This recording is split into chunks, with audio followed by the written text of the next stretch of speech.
to order.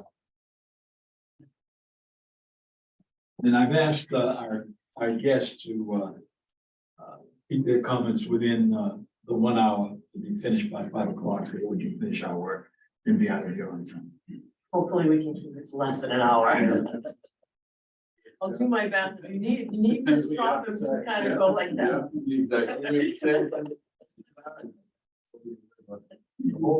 Before you start, let me ask you a difficult question. Yes. Okay.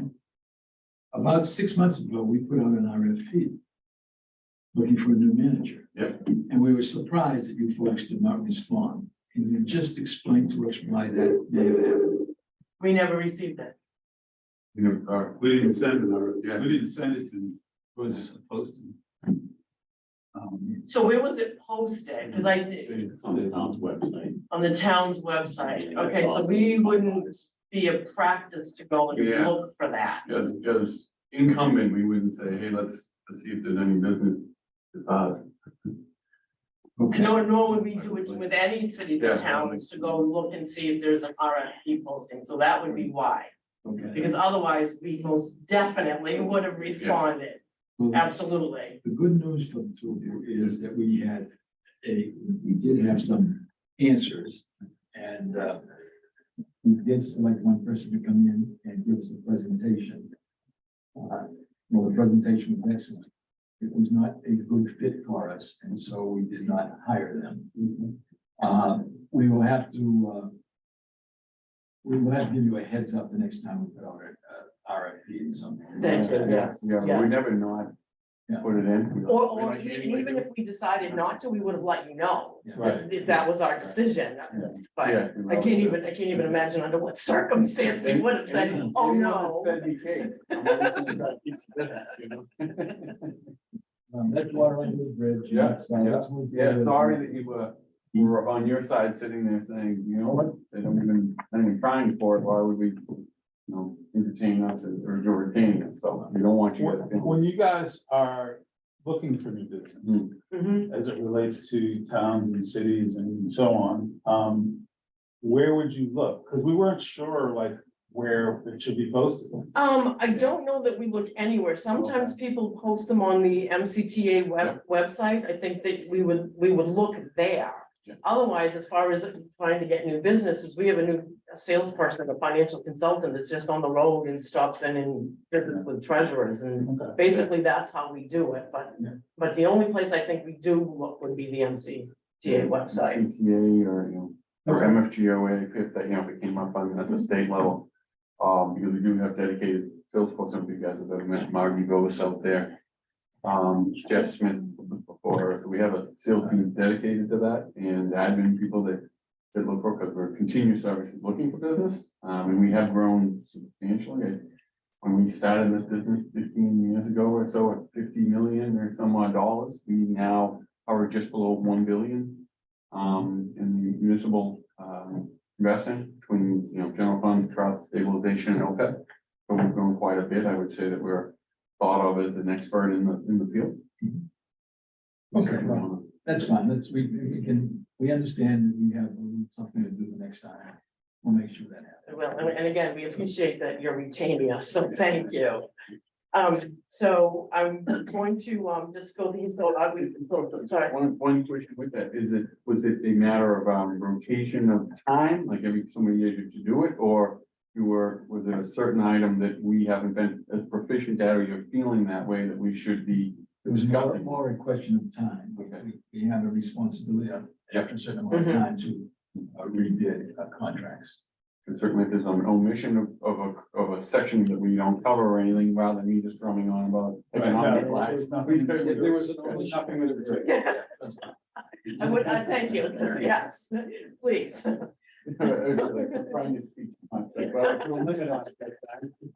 Sorry, well.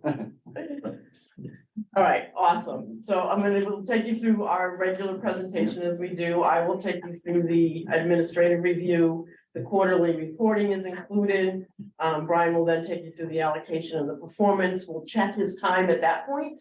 And we do have some slides in for market commentary as well. So as you can see, as you know, the account was opened in 2007, so yes, it probably was time to go out and do a search. The investment objective is growth. Veronica, I have you as the only authorized signer, so that is correct. Yep. And then for you folks, I have your personal information listed there, just to confirm that that is all still correct as well. And then that final line item there is the fees, and as you can see, based on the 331 market value, the annual fee calculates out to 33 basis points.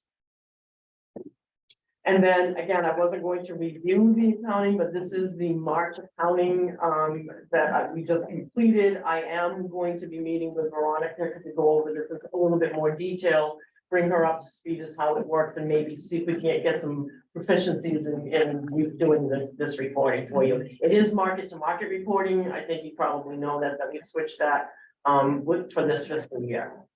How's that been going generally? I mean, my instinct is that it's a simpler system overall.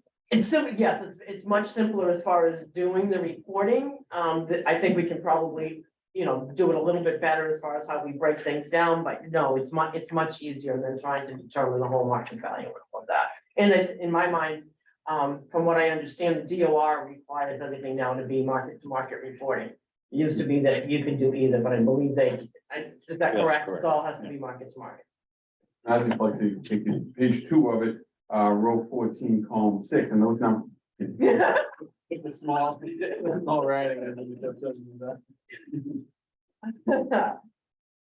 All right, so if there's no real questions on that, I will turn it over to Brian. Great, so I'll be on page 6. Obviously, we've had discussions over the years, customized benchmark, different than a lot of the others that we go through, and obviously what we want to make sure of is a lot of things that we talk about that are long-term in general. Some of them are month to month, or we talk about investments, hey, I this number off on short-term, et cetera. We tend to look at long-term. One of the ways to do that and make sure that we're steadfast to the investment policy statement is on page 6, which is really just a compliance page. You're saying, okay, if you have a certain amount of fixed income, equity, and cash that you have, because of something that's going on, whether it be in 2020, 2022, you name the year that the market has really trended in one direction, up or down. Have we gone all bond, all stock, all those things? And we always want to make sure that we are far end, that we have yeses, that we're in line overall with the portfolio, because of the fact that we essentially our way of saying we do not have the discretion to go all stock or all bond or excessively to that or to cash. We want to adhere because of the fact that we think the trust funds in general, they're to perpetuity. So therefore, we want to make sure we hold ourselves to the general combination of bond and stock, as opposed to, as I said, when our job is not to say we think that the market's going down, therefore we're going to go 80% cash, which obviously tacticians or tactical investors sometimes do. You want to make sure that we stay focused. Where does this fall relative to kind of historical, as far as, the US equity allocation is, in the pretty high end of the range, the fixed income allocation in the lower end of the range? Has it typically been there over the last however many years? Yes, if you look at that spot, the second from the right, this is where the investment policy tells us essentially a 70-30 portfolio. So the equity and fixed, we want to make sure that we're hover around 30%, and 30% in equity and 70% on the equity and fixed.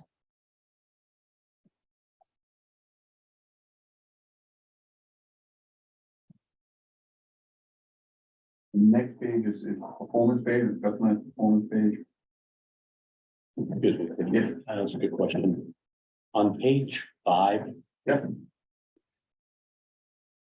Yep, what is that carryover OD do? 1,500. so back in 2007, when we took on the management, and I don't recall who the previous manager was, there was a fund within these trust funds that had an overdrawn balance. when we inherited the fund, so that stays on there, and I don't know if it's even in here, it's gotta be in here somewhere, I would guess. But that's what that was, there was an overdraft balance. We And should. Go ahead, Dave. Sorry. thank you. How do we resolve and clear that overdraft balance off? I'm gonna have to go back and take a look at that, because it could be a case that I can drop that off, because I don't see an account on here with an overdraft balance. So I'll have to go and take a look at that. It looks to me like it's a reconciling difference between, you know, if you sum up all of our investments versus you sum up the balances of all the accounts, which to me suggests it needs to just be written off. Yeah, and it could very well be, because when you look at that, the line item right before that, that total market value per account statements, it does reconcile to all. So the numbers there, so, and this is where I'm gonna work with Veronica, is when we don't actually make the distributions out at the time that they tell me to make the distributions, because it was always a reconciliation at the end of June that we would end up having to do when that was within the town, so I can't even tell you why. And so that's where that reconciliation comes in there, it's showing the outstanding disbursements that need to be made. So I'll double check on that, carry over OD, I've been carrying it forever, so it's gonna take me a minute to go back and look at it, but I'll check on My that for you. instinct says that based on the size and the nature of how it came about, you just allocate that pro rata across all of the trusts and how much more we can. One, yeah, that's, I will definitely look at that and make that recommendation, absolutely.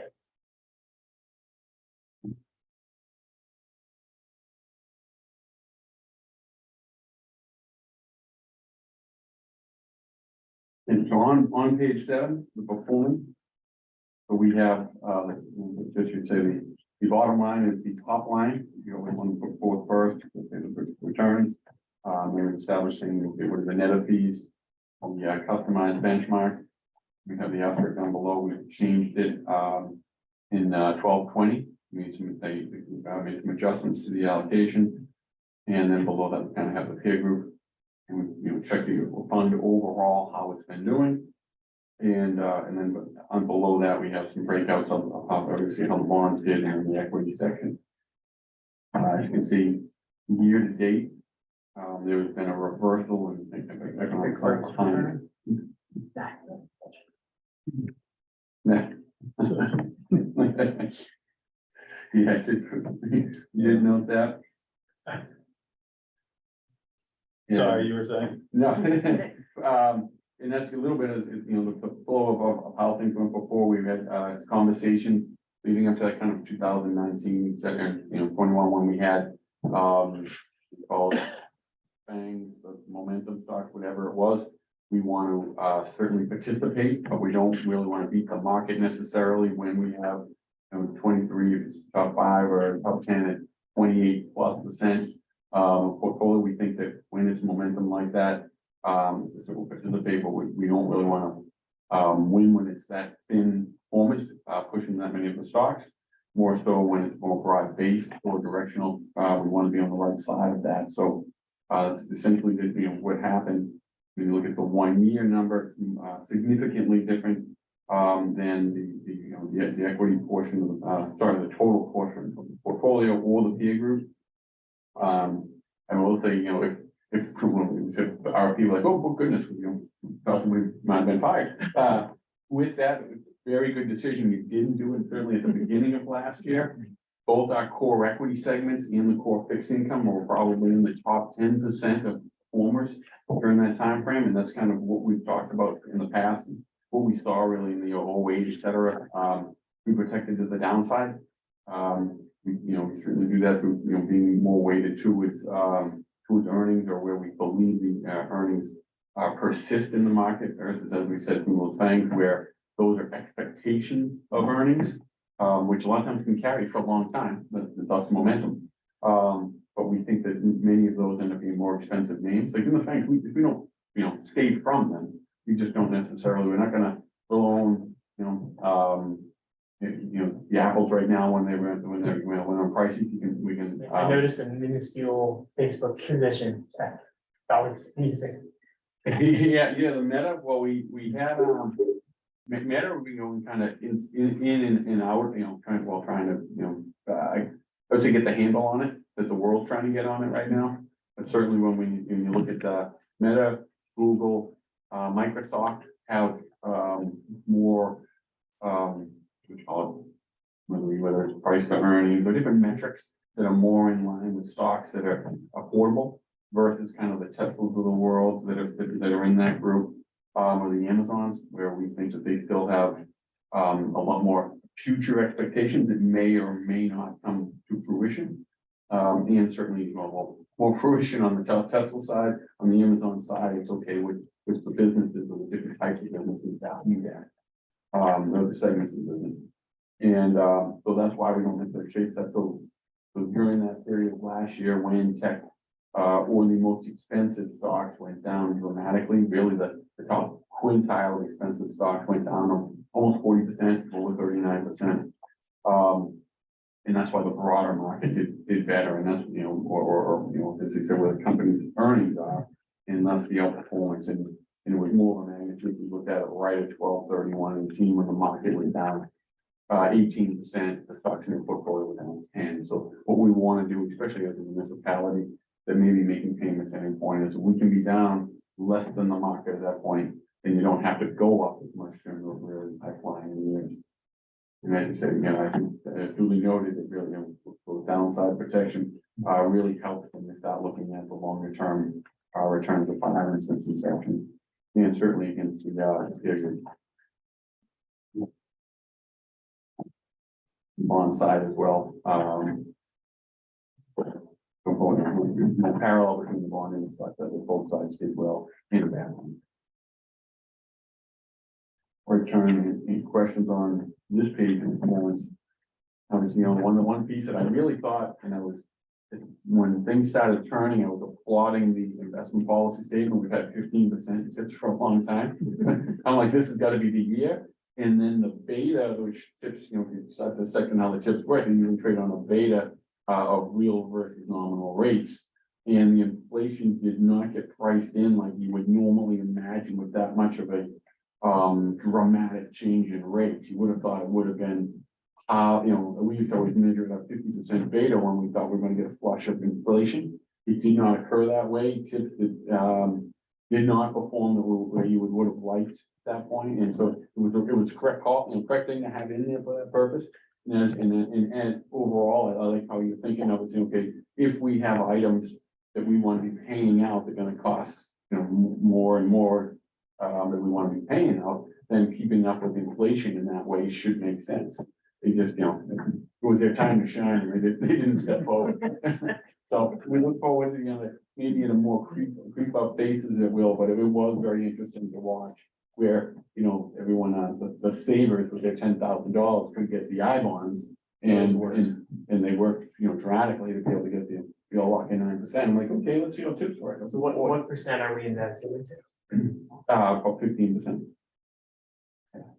So Should we think about it? I mean, now that we've had a live fire example of rapid inflation that we haven't had in a very long time, should we consider adjusting the IPS for that? To go higher or lower?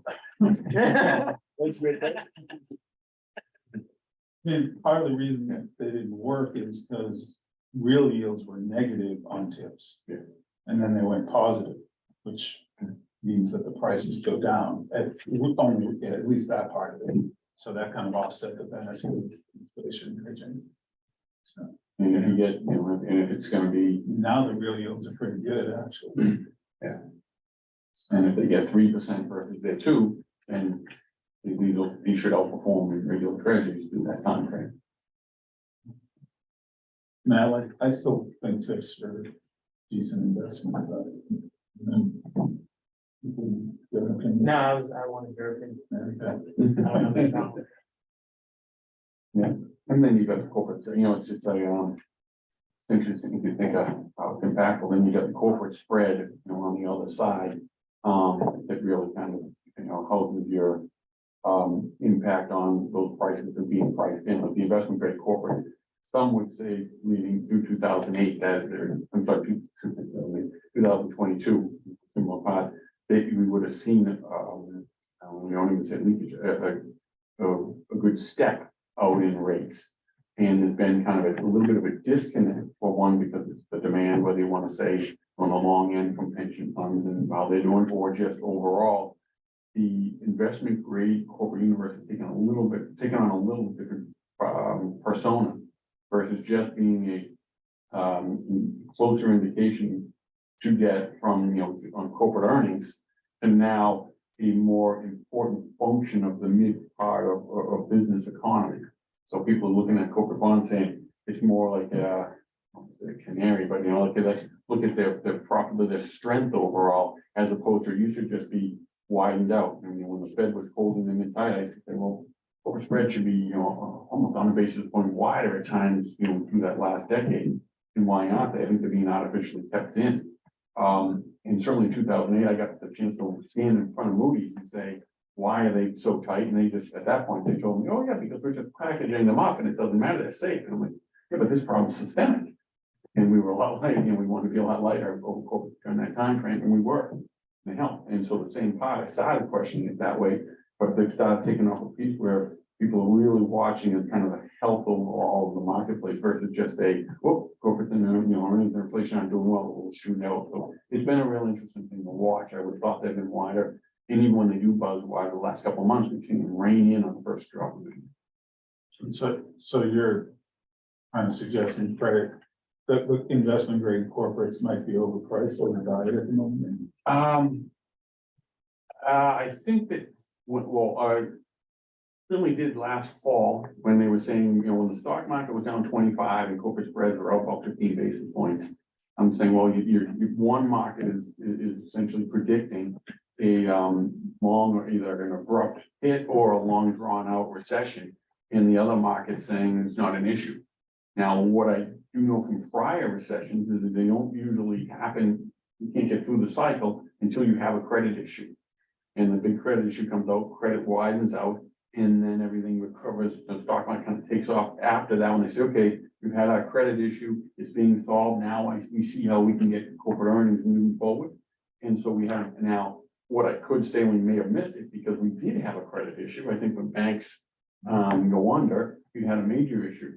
And rather than 08, where you see the FDIC as a three-pronged attack, the FDIC, the Treasury, and the Feds together jumped right in. And they didn't say like, oh wait, they kind of just kept on doing little fail safes. They don't think they're the same rule. Now they've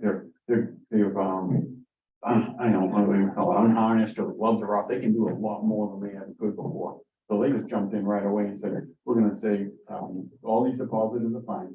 We're going to put in this mechanism so the treasuries are fine. And we'll hold treasuries. You can hold them for a year, and you can trade them in to make sure you have the right capital you need. And that essentially systemically stopped much of the bleeding. And so when they did that, that would have been, the banks still widened out, but we didn't have it across the board. So one could look to that and say, we had our credit issue, Big Brother helped us out, or they have to save their banks. But so maybe we can recover from there, or the other half, and we're still seeing this. I'm looking towards commercial real estate and saying, well, that could be the other, could it be lending overall? We'll look at autos, given that marketplace, how that's gone in, how much cars we didn't have, and now the affordability of those, and what we're seeing being pushed back the lower end of the spectrum on the economy of the income scale, we could still have them. So watching these, thinking of this, great things to talk about now, but obviously we're talking perpetuity, but that's why I think that the corporate spreads and the investment grade side are very interesting to me now, more so than I used to think it was more just a force being held. I'm like, all right, that's being thought of as a little bit different. Questions or comments on this page right here? One we've put through before. Or first thing I always have is a lot of numbers on it. So if people like it, we'll always keep it in. If you don't, we'll tie of it. We go, oh, we haven't seen or talked about it in a while, so take it out. And I said, now. There were years when the momentum was taken off from the banks. I had to go in there each time and say, why is our stock market down? Our stock portion down so much. This is the first thing I'm going to say, both of the stock and the bond pieces in the top percentiles. When, and we, let's say we're at our best on the market for their worth, we were this time, we're not always depending on how the market, things flow. Certainly at this point, so you can see what it does to, versus benchmark and the peer group. And so that's the top right hand corner, I apologize for everyone. Year to date, and I had you have slides at the end, how much there was a reversal from last year to this year now. I guess I'll. I got a question look on your face. Yeah, I think I figured it out. Okay, So, yeah, I couldn't figure out. oh, what the benchmark two benchmarks, was. okay, Yeah. yeah, Benchmark two is a peer group. Yes. right, which we defined, I believe, on the performance page. Yeah.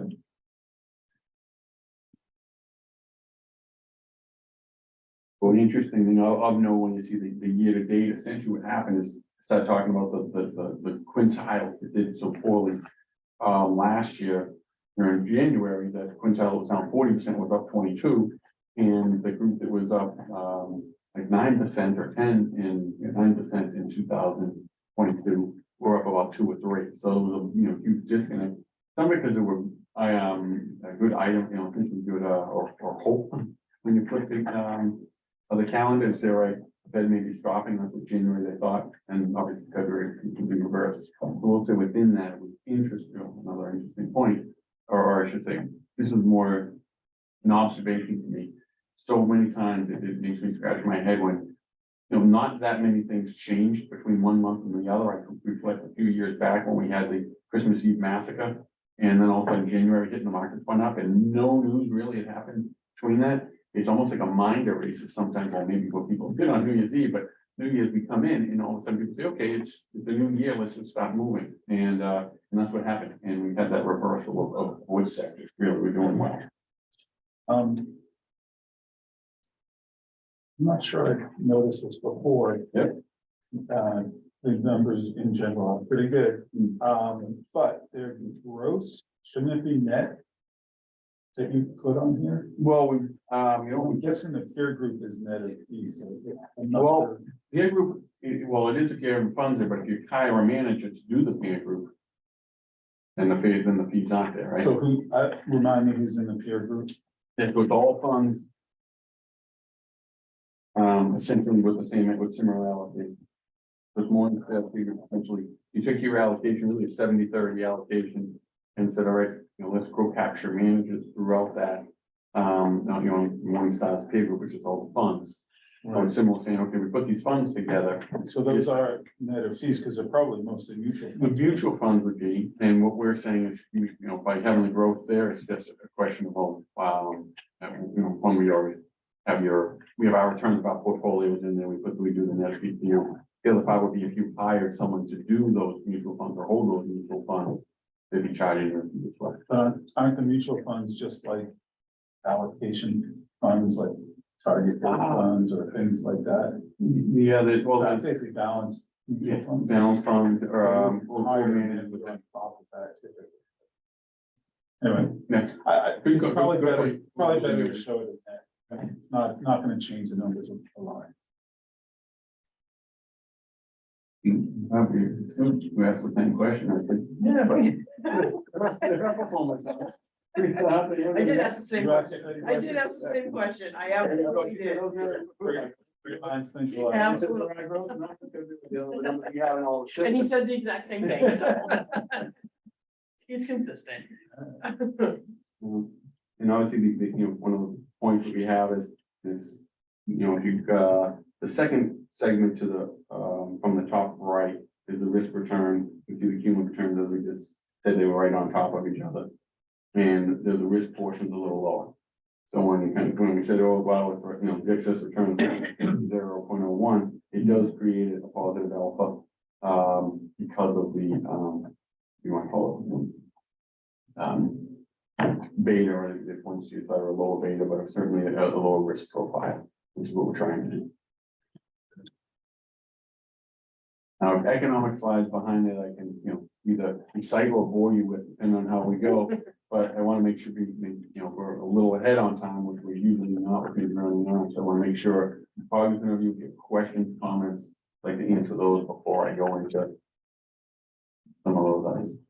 Okay, and I'll just gotta be, you brief on the briefer side with it, but I can see your legs on the side. I'm going to pick you. So, Again, it's the person on the mission of the least life experience in inflationary environments. We're in an inflationary environment. Are we, do you have any recommendations for us back to our investment policy, or have you made major changes? Yeah. You put this in the first slide, yeah, you know, and so, and it's my, I put it for the first slide, because I was gonna say, this is how we got here. To that point, you know, the things I'll point out, real quick on it is, you know, actually, answer your question first, I'll go to my line. I think it's too short of a time frame and too much of a dramatic time frame, you know, dramatic instance to say, let's make our changes off of what we think inflation was or may be in the future. If you look in, because inflation, is essentially a lagging indicator. So when we're looking at this now, we're potentially at some, I think JP Morgan's assessment is potentially 4% at this point. So do they maybe not get to their 2? That might take longer, but could they get to 3 in short time? Potentially. The one thing people are leaving out there, there was a lot of angst about 6 months in when the Fed started moving rates dramatically. And people are saying, well, I can't believe, you know, Fed's so far behind, you know, that we're never gonna get there. What people weren't thinking is, you know, and complete political side, you know, aside, just law of large numbers. We put too much money in the system. It was the government that did it. They did obviously once we shut down. We didn't shut down, we didn't have a financial problem, we had a natural disaster. And so when you shut that down, you have to put money in play to fill all the pockets. They did, and to get it there quickest is often sometimes with the most waste, because you have to put it right in hand. So both sides of the aisle, and so you wasted money, we wasted money, fine, you both did, but we got it fixed. And then we had more and more iterations of it. Just mathematically, I would say we probably went a little further than the economy could hold. And that's why we had the inflation shoot up. Took, whether you say 12 or 18 months, depending on where you look at it, for the inflation to take hold. Therefore, I would say similar degree, like we needed to watch 12 to 18 months after the Fed raised the rates to do it, to see how it unwinds. Because I would say, make no mistake, people think that the Fed goes in there and they're doing, you know, they put on the mirror hat like a doctor and they're doing their surgeon work with a scalpel and scissors. They are not. They are packing dynamite in a hole and saying 75 beats and they're seeing where it goes. Because if you think of how the nature of it is, they moved 75 basis points, and they did it 4 times, which they've done that movement of 75 basis points like 4 times in 40 years, and they did it all in 1 year. With those movements, they have to say, let's see how that works. So think of the housing market. They don't know, you know, what it would take Joe to sell his house to me, how much money he really wants, and what's my end, and what interest rate I can actually take it to. And what I would probably say in the Northeast, because right away they said the market was flowing, with still, you know, fights for houses here. They don't, I think, or a little bit of assumption, that in the Northeast, a lot of people were saying, I can take high rates for a year because I think that they're gonna pivot and start lowering again, you know, whether it's 1 year, 2 years. So if they kept rates at their terminal rate a long time, I think we could have a more acute housing issue here, because I think too many people bought at prices that probably weren't sustainable. And then when we do see some drops in rates, it's sometimes because housing, they continually put them on for that $2 million price because they saw it on Zillow one day when they haven't done anything to it. The kitchen looks like 1970 and it probably should have been 1, never mind 1.5, because you have to put a 500,000 into it. So these houses that were selling that high dropped down to that level of where it should have been. And they said the housing market's getting racked. Well, it's not getting racked, it's getting reassessed to a more normal price. So when you see those items in the economy, you say, okay, you know, what's the real issue on that side? So as we move forward, you know, sorry, we just continue the Fed part, same thing on cars. We haven't had cars for 3 years. All of a sudden we get them and your lending rate might be 8%. You're like, well, now I can't afford a car because I can't afford the interest on the car. So they don't know when we'll turn away from. That's a, you know, a long way to say it, but it's a real example part of how does the Fed know at what point someone goes into power? So that's why this is like kind of an important piece. It's, they acted quickly, they got it down. If the real rate is more like 4, then what I like to see most out of this is not really the absolute number, so I could be an outlier. I'd like to see disinflation, continued disinflation, which is just means we have inflation at a declining rate. So if we can have that, that's going more towards our steady state. And the timing of it, as I just said, I think it takes a little while because how long it did. And then, When did the meeting? In May? yes. Yeah, and right, that move is pretty much priced in. Well, it's day to day, because that's one thing, the volatility on like the 2-year, 15 basis points a day is pretty abnormal. You know, interest rate volatility is about as high as you see. Because and that makes sense if you think of how the banking sector is one of the most influenced sectors by rates, and we've got failures and you know how that moves each time, and you know the weakness with you hear all the pressure of public news. They had everyone come in, put billions of dollars in, and now we got a pricing down at $6 again because they're finding more and more issues in. There are more banks that probably have balance sheets not too far off from that they're going to have issues with. Now, we'll say some of the things get fixed as the longer term rates have continued to drop since February, because it's a little self-fulfilling prophecy. Will put the banks in trouble was having the fixed income go down. And so essentially, I don't know if anyone knows that, but on the banking side, in 2008, the banking problem was they had credit issues, they had bad loans on there, et cetera. This time it was really just treasury securities, things that were going to be absolutely good at maturity, but you have to mark to market. So if interest rates go 4% and you've got a 5-year duration, it was unexpectedly that's down 20%. So it can be, without an interest on the other side. So all of a sudden you're down to 20%, and that's a portion of your capital. You've got to raise capital at that bank. And if I was Silicon, I wouldn't announce it before I go to do it. Tell my people what I'm doing until they can take up deposits. And then one other thing I'll say with this, because I like this slide, is that gray line, like this gold line right through there is all items excluding energy. We all locked in the business forever, and I always did. Well, yeah, because gas and groceries don't matter at all to the weekly paycheck. And so it seemed always completely asinine to have it in there. And then when you look at this graph, you suddenly realize if the Fed went by the blue line, which is all items, and started making changes to their movements and yields, they'd be making it and swinging the economy around in directions that may or may not be in line with where they truly want to go. And I think of almost 06. Yeah, I was like, if I think about right then, there's a big drop in inflation on all items. There was also a big jobs number at that point. Everyone said, "Oh boy, here we go." And there's nothing going on in 06. Well, in general, they were starving for lines. And then that was kind of through the winter and spring months.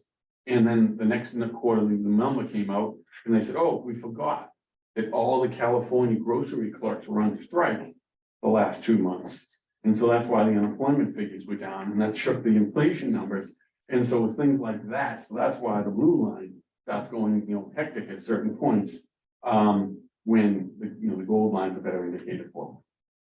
So I was just wondering, because I've always been, but for 20 years, like, what's going on this thing? So that's to share with you. 10 is really just showing how both the wage growth and unemployment has gone through time, because you can see on the right, and then the years you can see them really, right now, if you have, if you're employed, you're in the driver's seat compared to where you've been for a long time. Wage growth has gone down a little bit, and so it helped corporate profitability, but there's still some more segments. There's a ton about the unemployment that we have to figure out how many people will do things like order goods, just for every meal, sitting on their couch if things go poorly versus if we contain. So some segments of the market, they said, well, if you had a lot of things that solve both of the unemployment or the delivery market, where you have people that just sit around and not from what they're doing, but sitting in a parking lot 5 apps on their phone and they're just waiting for the first person to tell them where to deliver something. Amazon, Uber Eats, all those things, something happens, they go into work, so and because they don't want to be in an office, et cetera. I don't know when, what the economy is, if you say you want to shake that out, then cheer for a deep recession. Because that's what that would say, all right, now people are gonna not be Uber, ordering everything, would change that mechanism, and then, don't people go back to the office at that point, do they go other places, so. It will be very interesting over the next couple of years to see what happens with the labor market. This is merely the Fed changes, and this is really, if you show it, even the other times, and if you go through 04 to 07 when Greenspan, and that was, he moved it up to, he was taking care of the frothy pockets, and he through the bubble, you can see how much on the right-hand side, how quickly it went in comparison to what the other times that we've moved it in recent times. If I showed it in historic further, it would be the same thing. So when the Fed was, the translation of what the Fed was doing last year was we're gonna raise rates till we break something.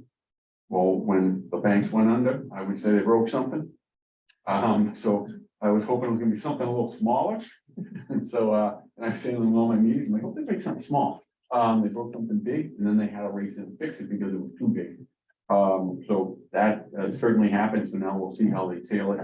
They do believe that they want to move, continue to move for inflation. The other part of that though is if they had their druthers or even more, their hope machine is they would like to keep the terminal rate or whatever they call, what they would call consider the highest point of interest rates that they raise to.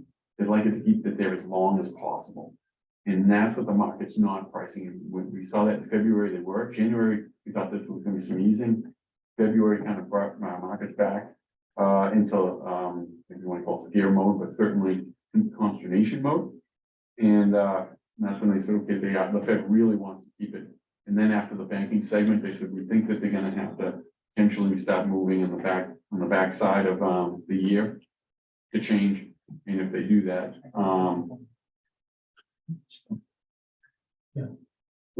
and if they do that at that time frame, what will happen to It's supposed to be no. oh, I apologize. Come on in, Your fault. everybody. Oh, they're here. But the open, so sorry, them pivoting is being more priced in given the banking segment. And again, that's why with those rates coming down, it's been helping a lot of the banks because their balance sheets are getting pushed back up.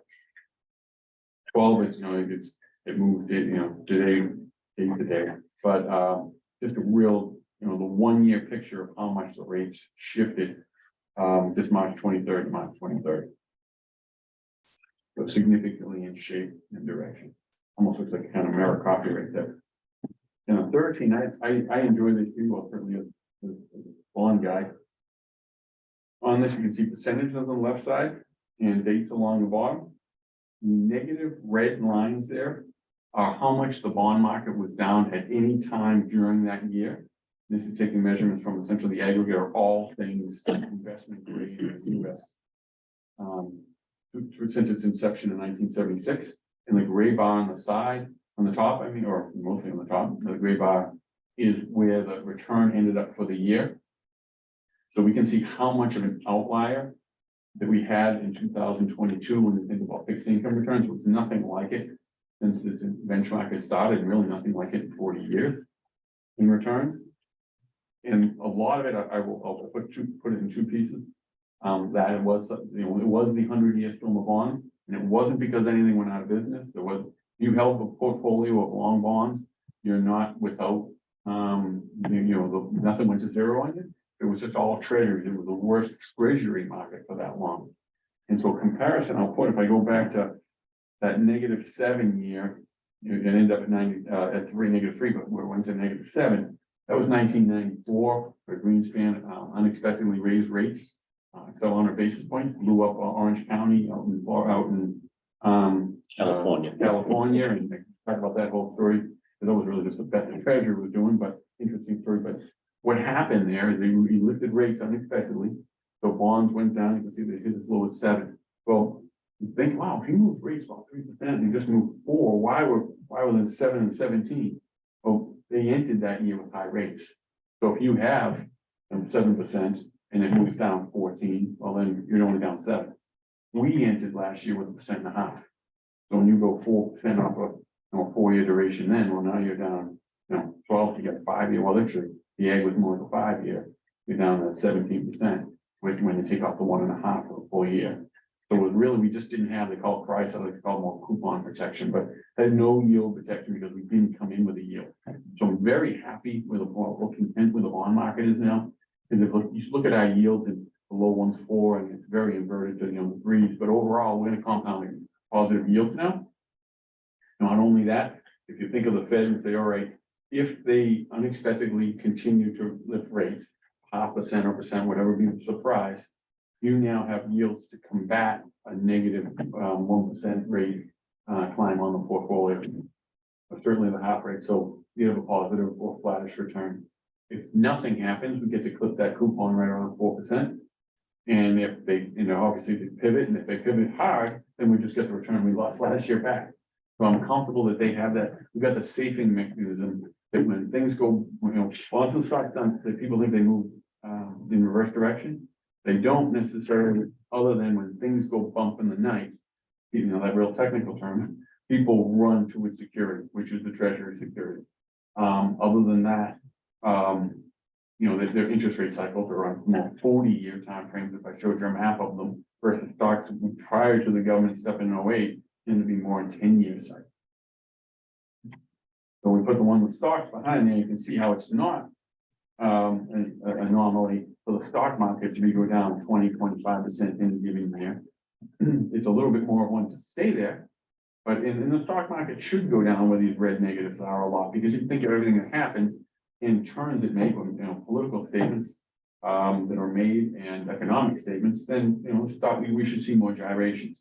Overall, you can see most of the years, every 3 it went up, and then to the point I was talking about the government stepping in so quickly this year. Who would have thought when we had bank failures that we would have a positive 7.5% equity market during that time frame? You can see that it was down 8 over some period. Just help me out, Brian. I did put my watch on big numbers today, so I think I'm only gonna take a couple. You can see that return just behind it.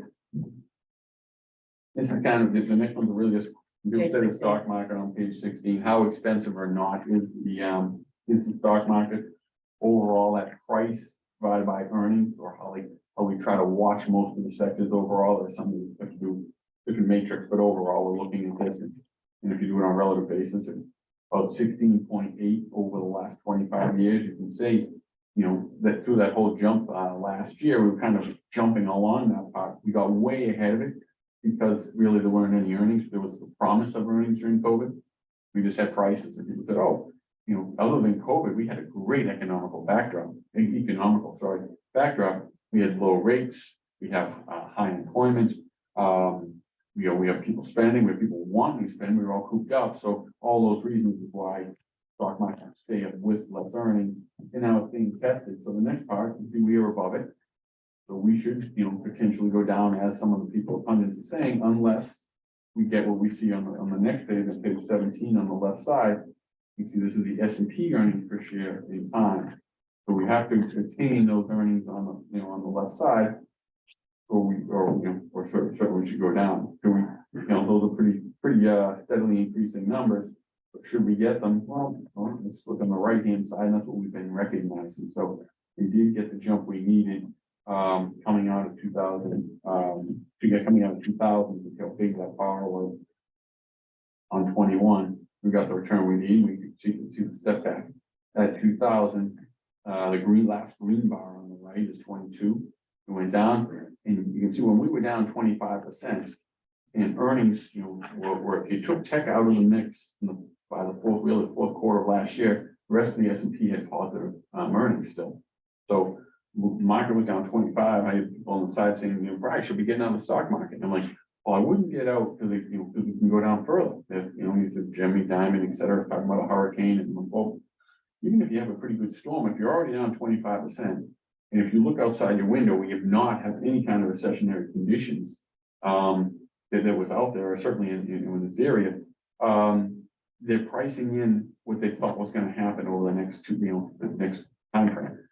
I would say, stock analysts in general, just for, for identification, we're always looking out at these 2 years. We try to look out 2 years off next 12 months earnings, which can be, that third year gets a little dicey on trying to figure it out, but that's what we were trying to do. Stock analysts in general are.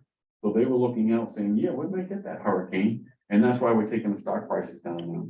So what becomes interesting, if you do have an economic downturn, right when you're at your bottom or after the credit event I talked about, a lot of times you'll see the stock market running up when things are when you actually do have more people unemployed, when you do have, a lot more trouble in the marketplace, trouble just take food on the table for a lot of different income levels. So when you have that, people say, why is the stock market coming up when people are getting laid off? Well, because we're looking at 2 years out again now. And those 2 years out from 9 months ago, and now we start seeing the positive earnings grow.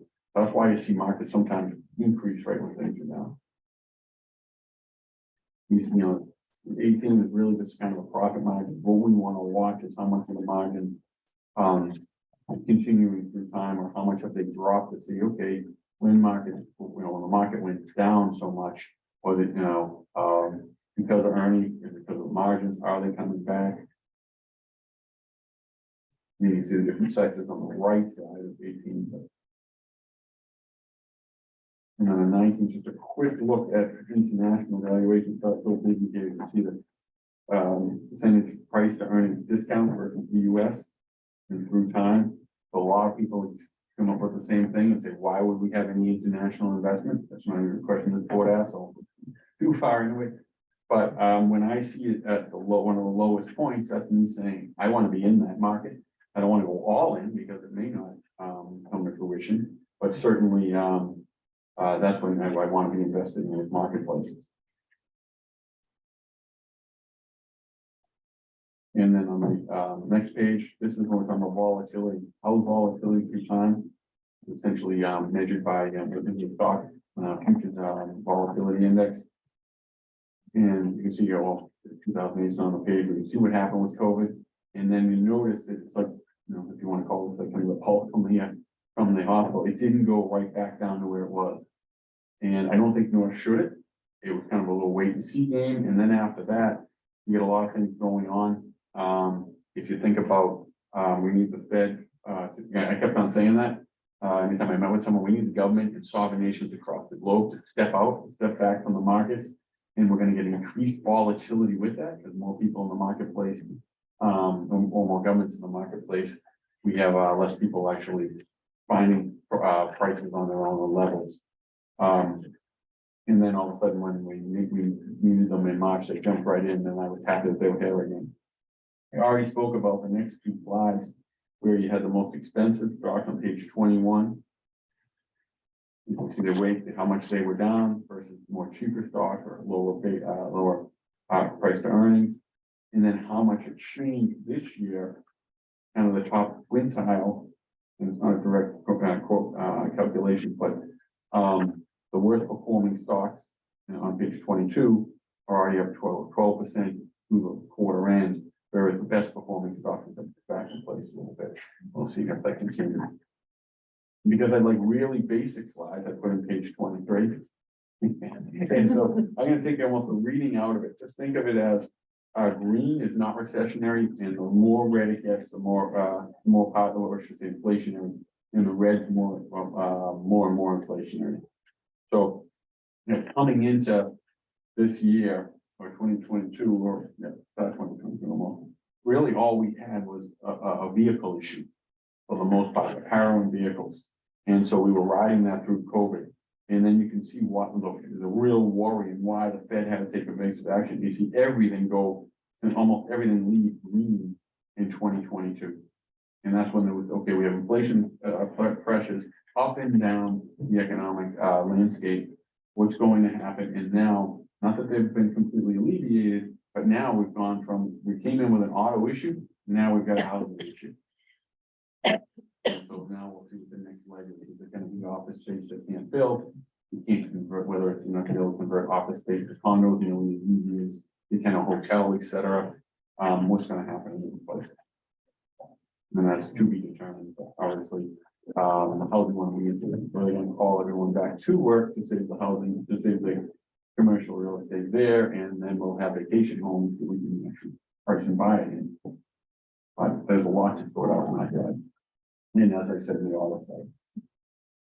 And, you know, what kind of, the last page that I have here really kind of goes in to, that whole, you know, without input, that's six, or that ceiling, but you can see this is the balance sheet of the Federal Reserve. And you can see what it's trying to do. It needs to lower this. It's really hard to lower this when you're, you know, continually financing blowups in the market. This last one, you know, it's probably calculated that them jumping in the mix of it probably cost the FDIC $20 billion. So we keep on lopping money on. How can we take it off? They have a fund and a plan. You can see how much they're trying to drop it in 25. We'll see if they can continue to step out of the marketplace. That puts pressure on rates, but and then what we're seeing now most interrupted with the interest rates a little bit out is that's. Does anyone have any questions on any specific holdings they want to ask? That's all. Okay. Focus on both. I noticed you have Vanguard mid-cap value. Yeah. Yeah. And Russell mid-cap growth ETF, and they're close to the same value. Why not just buy a mid-cap index fund, which I'm guessing might be slightly cheaper, but not really sure. Always a good question. Why would hold one versus the other, the ETF? Like the liquidity kind of, you know, of the ETF. I'm not saying don't hold, I'm saying you could just hold a mid-cap ETF, like why do you, since they're roughly both around the same value, why split it into two funds? Have a mid-cap fund. Yeah, it's a lot, well, because, and I was gonna say, we, you know, some of it's because it was just having, you know, the size of them, but you can see it internationally, certainly have it because we want to, you know, size them in general. I like to keep the position sizes down a little bit, where I can, both having, you know, the 400, but you can also see where I, you know, stumble with that is on the international side, even though I took a lot out of the international diversified to create the causeway position. They're still very large pieces. So the international, you're putting so much. We've got favorites because you're covering a lot of companies. Where the mid cap's probably a little tighter. More numbers of security. All right, But, you know, good question. We're just gonna always eyeball what's the best one to be there. is there any particular company you want to put out? Yes, one real quick, not even in the portfolio. Just because you do, you know, you're with us, banking with us, Rock and Trust, Ryan EDB. Just want to say, obviously, with the banking crisis, the banks, we are a much different entity than those items, than Silicon. One, I'll also say is your assets are not held on the balance sheet of the bank. They're not lent out or anything like that. If the bank went out of business tomorrow, Barbara and I would work for Barbara Asset Management to come in and still manage it for you, but no, they would be completely safe. In sound. Also, if you look at the how they measure diversity of deposits on the spectrum, we are number 7 out of the top 100 banks of diversity of essentially depositors under 250,000, where Signature was number 9. Signature was number 96. Silicon was number 99. If you look at Silicon's assets, they had 170 billion in deposits. 173, but 170 billion when this started, and they had about 40,000 clients. We have 15 billion in deposits. We have 300,000 clients. So we're not the kind of bank that's set up to have people, you know, if they're heavy on the tech side, they should be able to take it out. So I'm always happy to tell, you know, portfolio stories, but I wanted to make sure I told the banking side that we are not in any kind of situation. And even our peers in this area, with our balance sheets are strong, we've probably been. Like anyone, we've lost deposits, not for that reason, but because of the treasury yields we've talked about. A lot of people chasing treasury yields. So that's been a little disruptive, but probably almost net because of the people we're getting from other banks.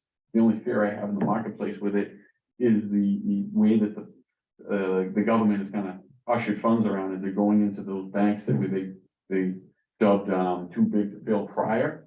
So they're just getting a little bigger, and that isn't probably what they would have wanted to do. They would probably like to put it in the mid-range. It's hard for them to say, you gotta take your, startup money and go put it in Rockland Trust on the East Coast if you're sitting in Silicon Valley. The holding company for your bank is Independence Bank. Independent bank. Yeah.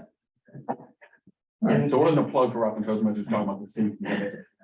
On that point, remind me that, does Rockland have its own custodian underlying, like where are these? securities? Yeah, the SEI Investments is our custodian bank. Okay. Yeah, and obviously that's held in Normandy there, they go through the trading house. Okay, it's 5:03. Sean. Where No, he said pretty good, and then you could have stopped right there. Where is the cash out, like money market? Yeah, we have, Federated. Yeah, which we have, I would say the utmost, what's it called? Yeah, utmost belief and respect in their abilities to go down. We kick the tires with them quite regularly. And if anything, you think of when money markets did fall under, they were picking up and buying those money markets that were failing back in the early days. So we're pretty happy. We have fidelity in this I'm one. sorry, I apologize. I just started saying. Well, only because for municipalities, because Fidelity. we use Yeah, fidelity. it's on New York. I just started saying that about Fidelity. And I'm going, you better check that Yeah, one. well, because I thought I was talking to Federated today. Fidelity, we talked to even more. We go to the other international funds. And it's the same piece, Fidelity, Vanguard, Federated, we have no problem with. But the Vanguard, we don't know, we have Fidelity and Federated across portfolio, municipal, et cetera. Okay, well, thank you. Thank you. Thank you. It was a pleasure to see you folks. And Joe, how long have you been on the commission? Since 2006. Okay, so you have been here the whole time we've been here. Yes. And you were pretty much the same time, right? 2009. Oh, okay. Okay, I almost would have thought you were here when well, there was a lot of different bodies and stuff. And then who was the woman? David Smith. You remember the woman? Yeah, Dave and I were like the first allocation I meeting. won't say what. Well, I think we're just geographically, Butler and Dave did it for a while, and then we kind of kicked Dave out of the municipal state. Oh, really? Thank you so much. And I said, I- I will be. I do have one question. So I look forward to meeting you in a couple of Definitely, weeks. yes, me Awesome. too. The Federal National Mortgage Association, do you have a maturity of, I'm presuming that's 2006? Wouldn't believe. Oh, it's cut, yeah, no, it's cut off. It's, yeah, because it's not saying it's the 6th of September, and I apologize because Oh, it's so cutting it's off not the here, year. 'cause I'm not Yeah, gonna yeah, be very- No, these are all current holdings, with forward, maturities. Yeah. Always a pleasure. Do we know what the maturities are? Thank you. Yeah, I have them all on my system, but yes, Thank you. yes, we have, yeah, 'cause this is, that's generated, I'm looking at a screen all the time, at them all, both of them getting cut off and we cut the coupon rates off as well. Thanks for joining us today. That was a pleasure. Yep, thank you. Thank you. Very nice to meet you. Nice to meet you. All right. Good day. We get on you. How's everything going? Trying, Not bad, not bad, trying. yeah. Well, like, we have a little bit of advice, which is something else. Yeah. Finally. Yeah, exactly. Both of us are feeling that That's right. Great to see you. That was great touching base on the bus, and, up with David Potter. Thank you all.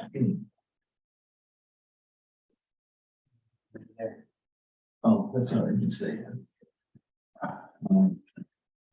I'll now, looking for a motion to approve the minutes of my last meeting. Make a motion to approve the minutes of the last meeting. A second, all those in favor say aye.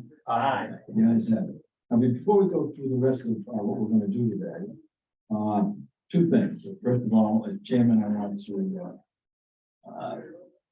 recognize, okay, the help that Commissioner Dan Burns gave us, coaching and the framing of the points presented to the select board that yielded us a favorable decision in terms of well, we want, okay? Thanks a lot, Dan. Thank you. Dan helped tell us what to put in and what to take out in the presentations that we had planned on making, so. Next, before we go to, before we get into the invoices, let's talk about whether or not we should go out for an RFP. In my view, we are still in I don't want to call it a dangerous market situation, but we are in a relatively volatile market situation. And the approach that these folks use is geared for that. And I don't want to go out for an RFP until the market stabilizes somewhat. I don't know how each of you feel, but I would like to know, and then we can decide. I'm comfortable with Rockland. I'm thinking it would be difficult to find a manager, advisor, or whatever that I would think would be notably better, and I think if we're gonna make a change, it needs to be somewhat better, not just like a little better. And changes always cost you money in your portfolio. Yeah, you gotta transact to get all the changes done and all that, and then the administrative work as well, not to mention that, but, I mean, the problem I'm in agreement to hold off. I don't necessarily think that this time is more tenuous than others. I mean, it's always pretty tenuous. Yes. So I don't necessarily think they're in a position to do better than, because it's a difficult market, but, I'm perfectly fine staying with them for a while. Thoughts there? I'm also fine staying with them, and we can discuss and kind of debrief their presentation. But I think if you're gonna try to time that as to when to go out with an RFP, I mean, I think you're almost doomed to be wrong. And especially because, you'll, by the time, if we take that approach, by the time we actually decide Like a 6 month, to right? start looking for the next manager, Right. it's such a slow moving process, and by the time you actually implement, you'll never be right. So I think we either want to look for a new manager or we don't, and if we do, we should start, and if we don't, we shouldn't. Okay.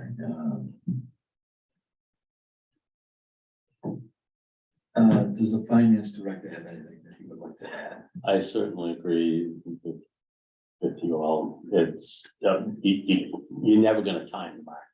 No, I That's one appreciate thing. that.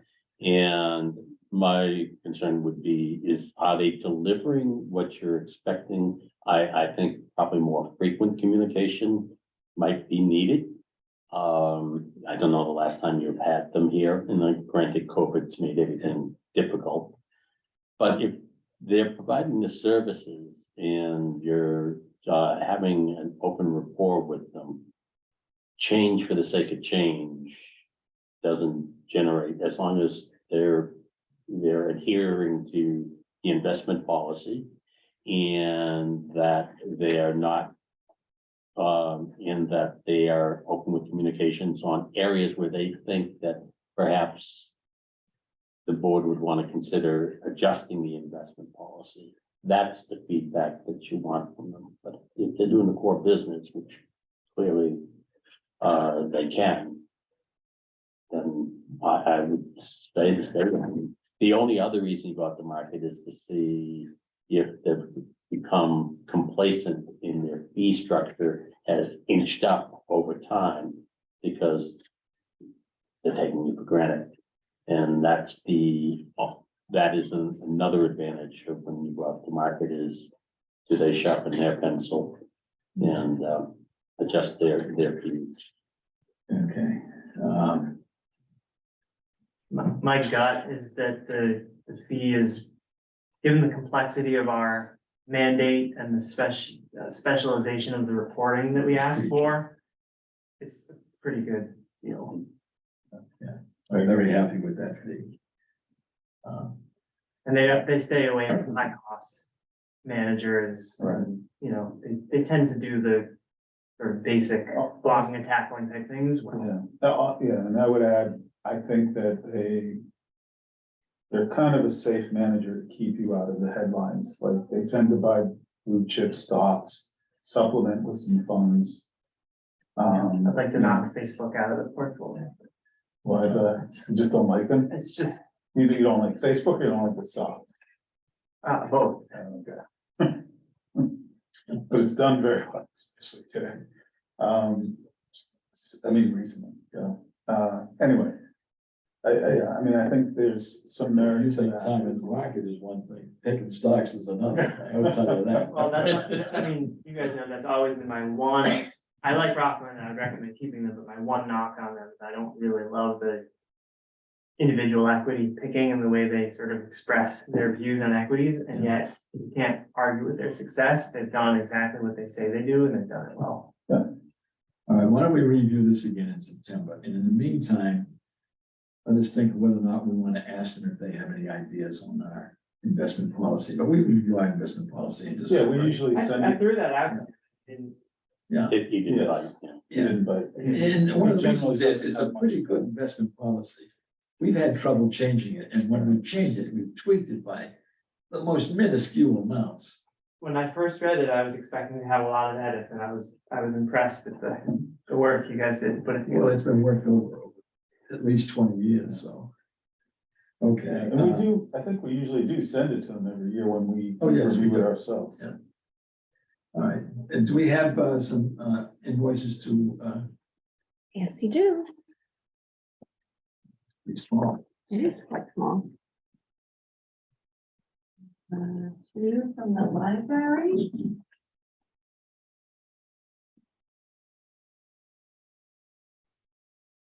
And we're just doing two from the. And while I'm reviewing these, does anybody have any scuttlebutt as to why they decided to pull the idea of seeking appointees? Has anybody No, heard anything from anybody on the inside? I haven't, but I actually had a calendar reminder pop up on my calendar tomorrow. Yeah. That I should see if they posted the minutes yet, because I was gonna go check if the minutes said anything about What was your question? why the select board sort of, I mean, we made our Oh, presentation why they at decided the to- hearing and then 27. 25. And then, you know, they seemingly proactively just made it, like, I don't even think it was on their agenda for that day. Someone must have just suggested. Joe was really persuasive. Should we just kill this now? And they said, yes, I don't know. I'll look at the minutes tomorrow. They're having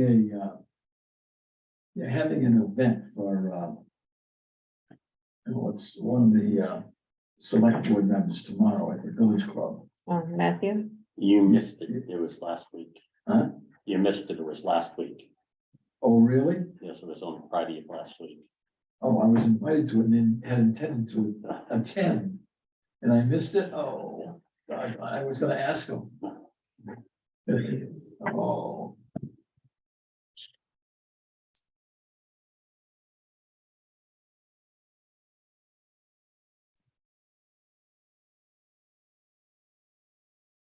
See. Signs, huh?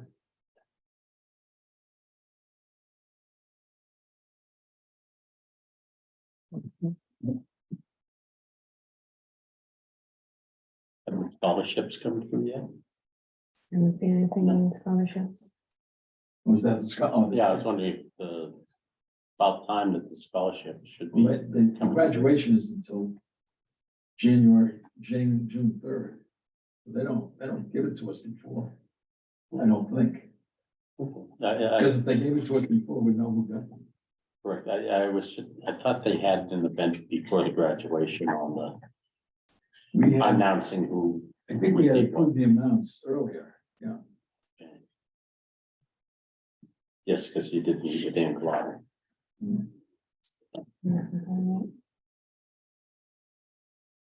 Oh, I'm really mad about that.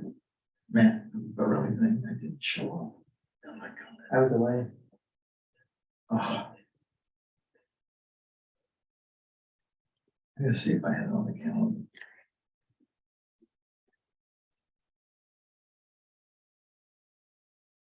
Veronica, I got my personal property tax bill from cars yesterday. Your excise tax, yeah? And I noticed that we're in the process finally of moving over to an electronic payment system. Great. But any movement to move any of these type of systems. Even the earliest thought of moving these to more of a straight through system. So these invoices actually come from accounting, so I don't have the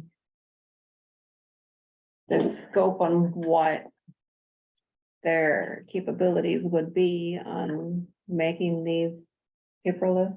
Paperless, are you talking about like DocuSign for just signing purposes? I don't know, it just seems like a large volume of manual papers and signatures and stuff. I mean, the warrant process itself is all paper. Yes, it is definitely clean paper. Well, actually, we have a meeting with our software company coming up in a few weeks about their content management application, which is something that we would need in order to make the ability to move invoices electronically possible, because there's so many different signatories depending which department and or which board, if there's a board involved, which on something such as trust funds and PVPC projects, so there are considerations. So it's a long way of saying something's coming, but you'll probably be in yet your next term when we're there. Would quite possibly necessitate everyone with a town email address as well too, would it? No, you can do, Spam all the contracts that we do. They don't have to have an email address, contracts to any company. I just need your name, title and email address, and it will go to you. You'll get notice from DocuSign or whatever. Adobe has one as well, and you would log in and sign. Yeah. So, Okay. Or do 2 or 3 a day. Yeah,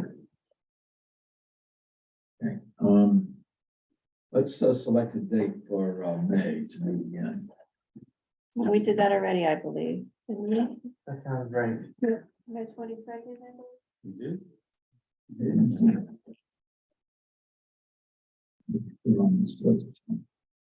think we did March and April at the same time. Right, we went back and forth with a few emails, I believe, with suggested dates, and everyone agreed on May 22nd. But I'm looking at the meeting minutes, but you're right. May 22nd 22nd, and 4th. Yeah. Thank you. The next Monday. Yeah. Yeah.